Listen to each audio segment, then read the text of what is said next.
Good evening, friends. Welcome to Rankers Hub. Today we are going to discuss the expected questions for upcoming CDS examination. The first question: total internal reflection of light can occur only when light passes from option A, from denser medium to rarer medium; option B, from rarer medium to denser medium; option C, from one medium to another of equal refractive index; option D, from one medium to another of equal absorption coefficient. Right. Now, first, before going to that, what is total internal reflection? The phenomena of light when it passes from one medium to another medium. Now, suppose that there are two different media. One is denser medium, the other one is rarer medium. For this particular medium, we draw a line of reference which we call it as the normal line. Whenever light is moving from denser medium to rarer medium, the ray of light will move away from the normal such that the angle of incidence is less than angle of refraction. So, in order the total internal reflection take place, the ray of light must pass from denser medium to rarer medium. If the ray of light is moving from rarer medium to denser medium, then in that particular case, the ray of light after refraction will move towards the normal. In such a case, the total internal reflection phenomena is not possible. Right? The correct answer is option A. Then, moving on to the second question. An pendulum loses time during summer season because the length of the pendulum, option A, increases and therefore time period decreases. Option B, increases and therefore time period increases. Option C, decreases and therefore time period increases. Option D, decreases and therefore time period decreases. Now, generally, when we are talking about the time period of a simple pendulum, the time period of a simple pendulum is given by T equal to 2 pi under root L by G. So, from this equation, we can conclude that the time period is directly proportional to square root of the length L. Now, in summer season, generally any particular material undergoes expansion. Now, when a material is undergoing expansion, the length of the material increases. So, when length is increasing, the time period will also increase with respect to that. When length is increasing, time period also increases. So the right answer for that one is option A, increases and therefore the time period increases. Then, moving to the third question. Which of the following statements is true? The option A, acceleration due to gravity is same at all places on the surface of Earth. Option B, acceleration due to gravity is less at Earth's surface than height or depth below it. Option C, acceleration due to gravity has a maximum value at the equator. Option D, acceleration due to gravity is greater at poles than at equator. Right. Now, when you're talking about Earth, generally,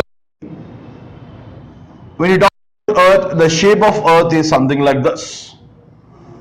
The shape of the Earth is flat at the poles and is bulging at the equator. Now, from this particular point, when you are measuring the radius along the equator, the radius value is maximum. The radius along the equator is maximum. At the same time, the radius along the pole of the Earth is minimum. And so, to calculate the acceleration due to gravity, we use the formula G equal to gm by r square. Now it's decreasing and radius of value is decreasing, the value of g increases. At the increases, the value of g decreases. Since g and r both are inversely related to one another. Now here, in the case of Earth, the value of r is minimum poles. That is the reason why the value of g is maximum. The value of g is maximum at poles, since the value of r is minimum. So the option is answer G is greater than at equator. Then the next question: when detergent is added to water, the surface tension, option A increases, option B remains unaffected, option C decreases, option D none of the above. The answer for that one is decreases. Now whenever we are adding detergent powder or else soap to any particular water, the attractive forces between the water molecules decreases, as a result of which the surface tension decreases. That's the reason why soaps or detergent powders are used for washing the clothes, as it reduces the attractive forces between the dirt and the fabric material. Then at the same time, when you are heating water, when it is heated, the surface tension of water also lowers. As temperature increases, surface tension decreases. Then the correct answer is option C. Then move to the next question. With more density through carbon than through the air. Dioxide is more than air. Option B, dioxide is less than air. Option C, air is barometer of heat. Option D, dioxide is a compound but air is a mixture of gases. Now for this, when you're talking about the velocity of sound, the velocity of sound is dependent on some factors, like it is dependent upon the temperature of that particular place, it is dependent upon the density of air, at the same time it is dependent upon the humidity. Three factors.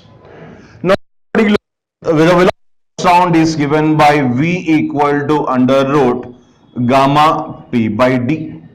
From the equation we conclude that velocity of sound is inversely proportional to the square root of the density of the air. Now here we are comparing two different factors, one is air, other one is carbon dioxide. When you air is a mixture of gases, oxygen, carbon dioxide, sulfur dioxide, nitric oxide, the different types of gases. But when you're talking about carbon dioxide, we are exclusively talking about carbon dioxide.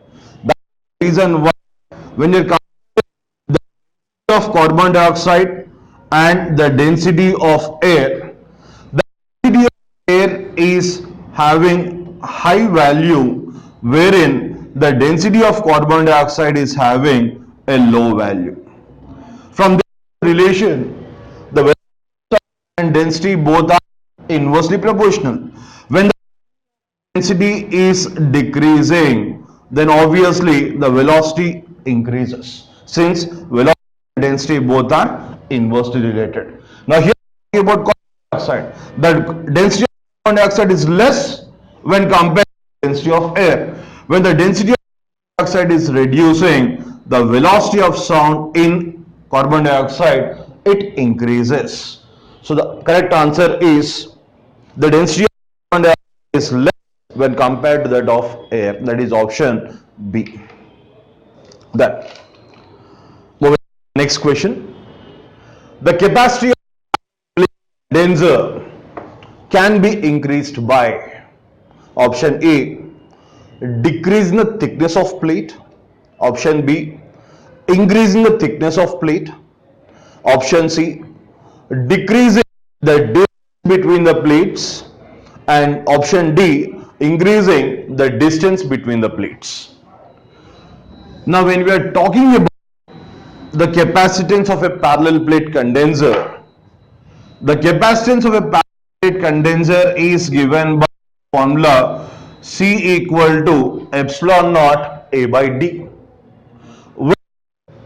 C is the capacitance of that particular condenser, epsilon naught permittivity of free space, A is the area of cross section, and D is the distance between the plates. Now from this equation, C as well as the distance between the two plates both are inversely proportional. Now distance between the two plates decreases, then the capacitance of a parallel plate capacitor, it increases. So the option is, correct answer is option C, decreases as the distance between the plates increases. Then the next question. What feels cold after a dip in the sea water due to? Option A, difference in temperature between land and sea. Option B, convection currents. Option C, of water on the body. Option D, deposition of salt on the body. Now when you're talking about this, suppose that if at all a person is taking a dip in sea water or else in the case of river water, the moment you get out of the sea water or else the river water, the water which is present on the body or the water which is present in the clothes start evaporating. Now when the water starts evaporating, the temperature of the body starts decreasing, as a result of which we start feeling coldness. So for that one, the option is, correct answer is option C. Next one. Moving to next question.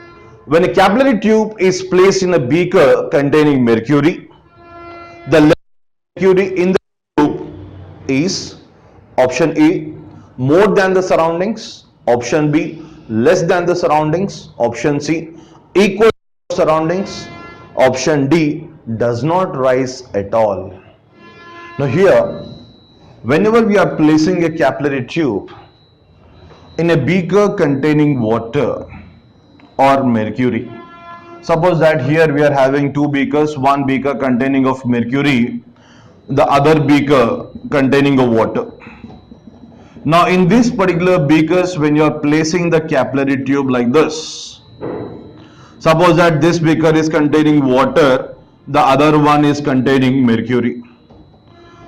When you are placing a capillary tube in a beaker containing water, the level of water in the capillary tube starts rising more than the surroundings.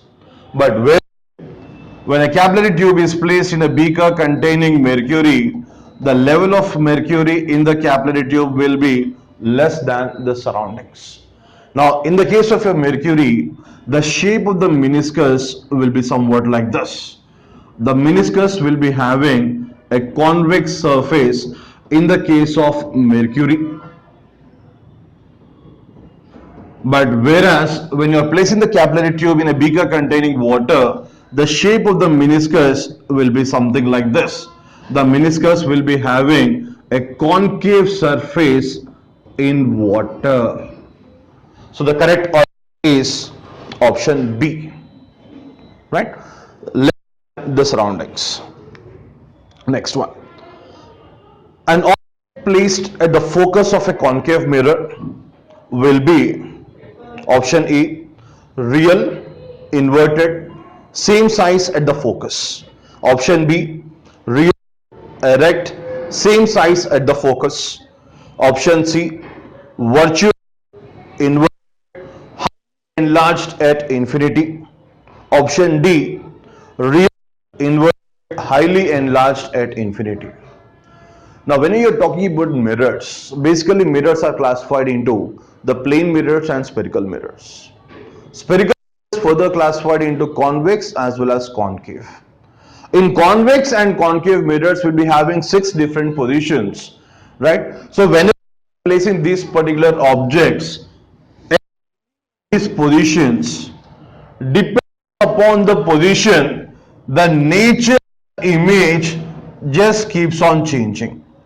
For example, when you are considering the case of a concave mirror, now this point is what you are calling it as focus, and this particular point is what you are calling as center of curvature. Now, is placed at the principal focus.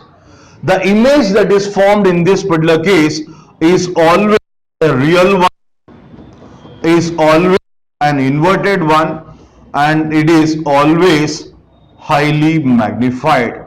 And this particular image that is formed is real, inverted, highly magnified. It is formed at infinity. This particular image is formed at infinity. Next one. Next question. When water is heated from 0 degree centigrade to 10 degrees centigrade, then its volume, option A, increases, option B, decreases, option C, does not change, option D, first increases and then decreases. Now when you're talking about water, we talk about the thermal expansion of liquids. Water has got a special property. Generally, every particular material, when you increase the temperature, it undergoes a phenomenon of expansion. But water, when you are heating from 0 degree centigrade to 4 degree centigrade, it undergoes contraction. Instead of expansion, it undergoes contraction. And that particular phenomena is what we call as anomalous expansion of water. So when you are heating water from 0 degree centigrade to 4 degree centigrade, first it contracts, and then heating from 4 degree centigrade to 10 degree centigrade, it undergoes expansion. The correct answer is first increases and then it increases. Then sound waves do not exhibit the phenomena of option A, refraction, option B, interference, option C, polarization, option D, diffraction. Now when you're talking about sound waves, basically the sound waves are mechanical waves. Basically the sound waves are mechanical waves, and these particular mechanical waves, whenever they propagate, they require a medium for propagation. At the same time, when you're talking about light waves are electromagnetic waves which do not require a medium for propagation. And these particular light waves, they consist of the electric component as well as magnetic component. Both are perpendicular to one another. But sound waves are only mechanical waves. These particular waves cannot be polarized. So the option is C, polarization.